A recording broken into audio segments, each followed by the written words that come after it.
কোনো একদিন এই দেশের আকাশে, বলেন। আচ্ছা, এইটা যে গানের সুরে তৈরি করা, এটা কি জানেন আপনারা? বুঝেননি মনে কথা, তাই না? এক শিল্পী আমাকে, সে আগে শিল্পী ছিলে, এখন আলহামদুলিল্লাহ মাজার পূজারি ছিল, এখন সে মুসলিম হয়ে এক খাঁটি একজন সালাফি আহলে হাদিস হয়েছে আলহামদুলিল্লাহ। তিনি আমার একটা লিস্ট হাতে ধরাই দিয়েছেন, এই গানগুলো সব হারাম গানের সুরে তৈরি করা। তা আমি শুনবো কোনটা? ইসলামী সঙ্গীত যে শুনবো, শুনতে গেলেই তো আমার ওই গান মনে হয়। বুঝেননি কথা? আমি বললাম যে এটা তো কোনোদিন জানিনি, যে লিস্টে যতগুলো দিয়েছে সেইগুলো খুবই বেদনাদায়ক। ওই যে বললাম যে অভ্যাস আপনারা বললেও করবেন। তার মধ্যে একটা গান হলো, কোনো একদিন এ দেশের আকাশে কালেমার পতাকা দোলবে। আমি হতবাক হয়ে গেলাম। কত মজা করে আপনারা শোনেন, তাই না?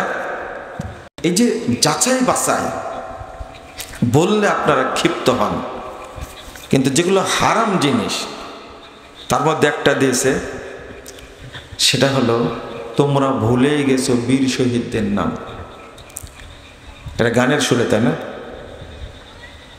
এটাও আমরা একসময় বলেছি ছোটতে, কিন্তু এখন শুনছি কি যেন বাক্যটা প্রত্যেকটা লিখে দিছে।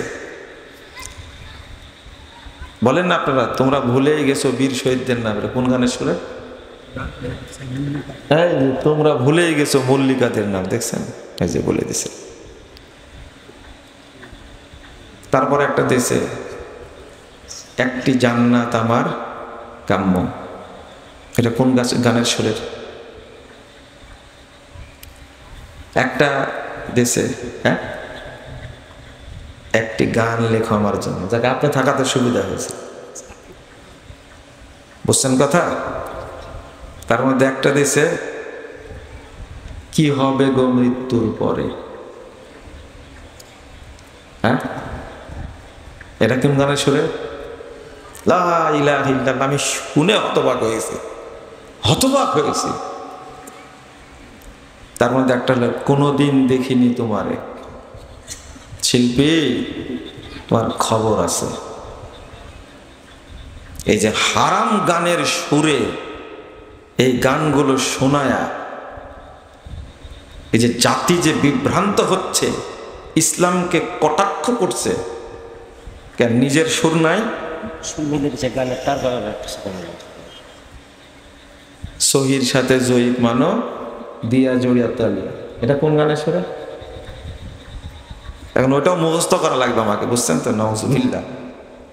হারাম গানের যদি কেউ এক কলি মুখস্থ রাখে, রাসূল সাল্লাল্লাহু আলাইহি সাল্লাম বলছেন তার পুরো পেটটা জাহান্নামের পুঁজ দ্বারা পূর্ণ থাকবে।